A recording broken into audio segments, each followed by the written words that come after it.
Hello అందరికీ సీజన్తో పని లేకుండా రాయలసీమలో చేసుకున్నటువంటి బెండకాయ బజ్జీని ఇవాళ చెప్పబోతున్నాను. దానికి కావాల్సిన ఇంగ్రీడియంట్స్ టమాటాలు, ఉల్లిగడ్డలు, పచ్చిమిర్చి, బెండకాయలు, వెల్లుల్లి, చింతపండు, ఇంకా జీలకర్ర.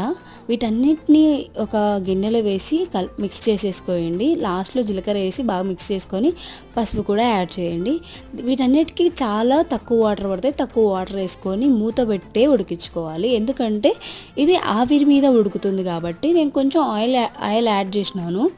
తర్వాత ఇది మనం పప్పు ఏ విధంగా అయితే రుబ్బుతామో ఉడికిన తర్వాత అలా రుబ్బుకోవాలి. దీనికి తిరువాత కూడా పెట్టుకోవాలి.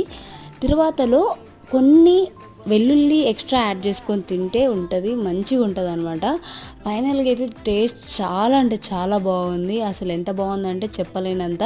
ఒక్క ముద్దకు సగం కర్రీ అయిపోతుంది అంత. ఈ వీడియో మీకు నచ్చినట్టయితే మన ఛానల్ని సబ్స్క్రైబ్ చేసుకోండి. Thank you for watching.